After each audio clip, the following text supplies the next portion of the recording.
નમસ્કાર મિત્રો, સુપ્રભાતમ. અમારી આલેટ નેચર ટીવી યુટ્યુબ ચેનલ ઉપર આપનું હાર્દિક સ્વાગત છે. મિત્રો, ગયા વખતે આપણે કાગડી લીંબુનો પરિચય મેળવેલો. આમ તો એ લીંબુડીની જાત અને સૌથી ઉપયોગીમાં ઉપયોગી જાત, આપણે સૌથી વધારે એનો ઉપયોગ કરીએ છીએ. પણ મેં તમને ગયા વિડીયોમાં કીધું હતું કે આવતા મંગળવારે આપણે લીંબુ જંબીરીનો પરિચય મેળવશું. આ પણ લીંબુની જ એક જાત છે અને લીંબુડી જેવી જ હોય અને એને પણ લીંબુડી જ કહે, પરંતુ એના પાન, ફળ અને એ ઝાડ પણ થોડુંક મોટું થાય. એટલું જ નહીં, પણ લીંબુડીની દરેક જાત જે છે એના કલમો બનાવવા માટે આ લીંબુ જંબીરીનો ઉપયોગ આપણે કરીએ છીએ. અને આ જાત છે એ દવામાં વિશેષ ઉપયોગી છે, તો એનો પરિચય તો મેળવવો જ પડે. તો મિત્રો, એના વિશે એવું કહેવાય છે કે અથાણામાં બહુ ઉપયોગી જંબીરી લીંબુની જાત, અથાણામાં બહુ ઉપયોગી જંબીરી લીંબુની જાત, સ્વાદ આપે, રોગ પણ મટાડે, જાણી લો એની વાત. તો આજે આપણે જે અથાણામાં અને રોગમાં ઉપયોગી જંબીરી લીંબુની જાત વિશે પરિચય મેળવવાનો છે. તો જોઈએ જંબીરી લીંબુ વિશે. આ લીંબુડીનું ઝાડ છે, પરંતુ આમાં જે લીંબુ આવે તેને જંબીરી લીંબુ અથવા લીંબુ જંબીરી કહે છે. ગયા મંગળવારે આપણે જે લીંબુડીનો પરિચય મેળવેલ તે કાગડી લીંબુ હતા. લીંબુ જંબીરીના ઝાડ કાગડી લીંબુ કરતાં થોડા મોટા, પાન પણ મોટા અને ફળમાં પણ મોટા હોય છે. માટે આપણે ત્યાં ઘણી જગ્યાએ તેને મોટા લીંબુ પણ કહે છે. મોટા લીંબુના ઝાડ આમ તો આયુર્વેદિક ફાર્મમાં, લીંબુડીઓની બાગમાં, કોઈ શોખીન અને વનસ્પતિ પ્રેમીના ઘર આંગણે કે વાડીઓમાં વાવેલા જોવા મળે છે. વળી જંબીરી લીંબુને લીંબુ કુળનો બાપ કહે છે, કારણ કે બધા લીંબુ છોડની કલમ મોટે ભાગે આના પર જ બનાવવામાં આવે છે. સૌરાષ્ટ્ર કચ્છમાં જંબીરી લીંબુને ગોદડિયા લીંબુ પણ કહે છે, જ્યારે અમુક જગ્યાએ ગોદડિયા લીંબુને બીજોરું કહે છે. બીજોરું એ અલગ જાતના લીંબુની જાત છે, જેનો પરિચય આપણે અલગથી મેળવશું. જંબીરી લીંબુને હિન્દીમાં નીંબુ જંબીરી કે બડા નીંબુ કહે છે, તો કોઈ વળી તેને ખુરદરા નીંબુ પણ કહે છે. સંસ્કૃતમાં તે જંબીર કે જંભ તરીકે ઓળખાય છે, તો ક્યાંક તેનો દંત શઠ તરીકે પણ ઉલ્લેખ જોવા મળે છે.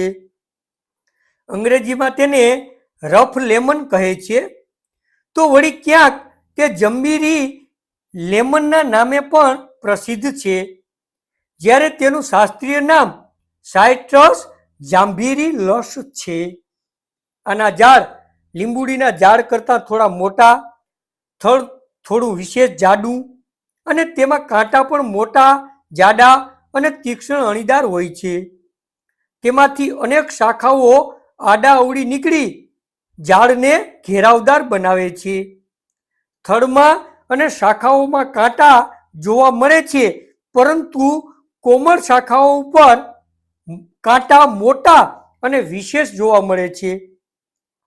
પાન પણ લીંબુડીના પાન જેવા જ, પરંતુ તેનાથી વિશેષ મોટા હોય છે. પાન આંતરે આવેલા, અનિયમિત આકારના, થોડા દરદાર, 2 થી 3 ઇંચ લાંબા, 1.5 થી 2 ઇંચ પહોળા, લંબગોળ આકારના, લીલા રંગના અને મનભાવક ગંધવાળા હોય છે. કોમળ શાખાઓ પર પત્રકોણમાંથી નીકળેલી સળી પર ફૂલોના ગુચ્છાઓ આવે છે. ફૂલો સફેદ રંગના, સુગંધીદાર અને કાગડી લીંબુ કરતાં મોટા હોય છે. તેમાં લીંબુ કરતાં મોટા ફળ પણ આવે છે, પરંતુ તેની છાલ જાડી હોય માટે તેને ગોદડિયા લીંબુ કહેતા હશે. ફળ કાચા હોય ત્યારે લીલા રંગના અને પાકતા પીળા રંગના થઈ જાય છે. ફળ પાકી અને પીળું થઈ જાય ત્યાર પછી આપોઆપ ઝાડ ઉપરથી ખરી જાય છે. છાલ પર કડતલી અને અમુક જગ્યાએ ઉપસેલી હોય છે. તેમજ આ લીંબુની જે છાલ છે એ ખરસટ હોય છે. ફળમાં મીઠાશ પડતો ખાટો રસ હોય છે અને આ ફળમાં બીજ વધારે હોય છે. બીજનો સ્વાદ તુરાશ પડતો કડવો હોય છે.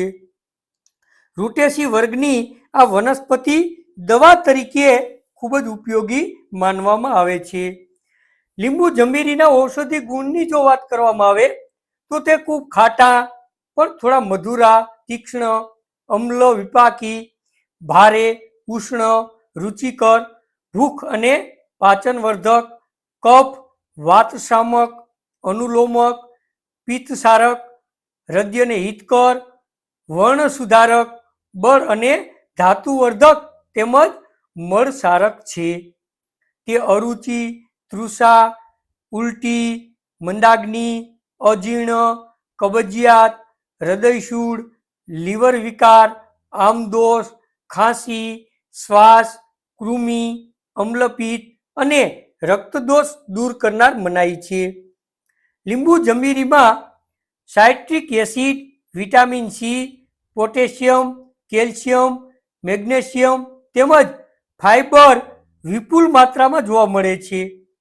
જેની છાલના તેલમાં લિમોનિન વધારે હોય જે ફૂગનાશક અને એન્ટીબેક્ટેરિયલ છે. માટે દવા તરીકે આ વિશેષ ઉપયોગી લીંબુની જાત છે.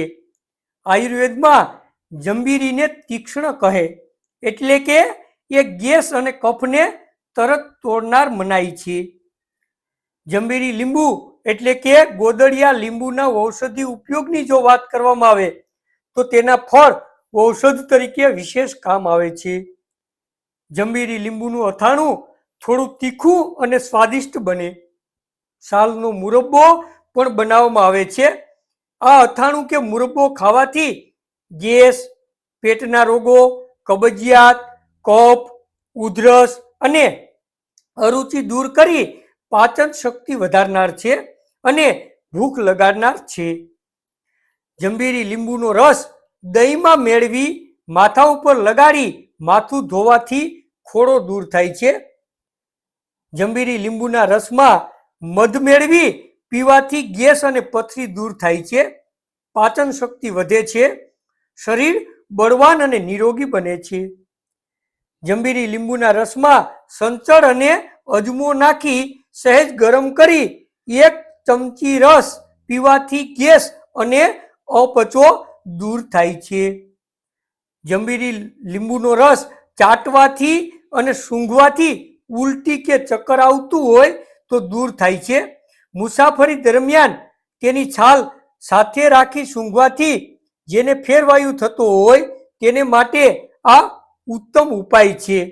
ખરેખર ફેરવાયુ એટલે કે ચક્કર આવતા હોય તો આ ઉપાય કર્યા જેવો છે. જંબીરી લીંબુના છાલ ઉકાળી સહેજ ગરમ પાણી રહે ત્યારે તેના કોગળા કરવાથી ગળું સાફ થાય છે. મુખના રોગો અને કફ દૂર થાય છે.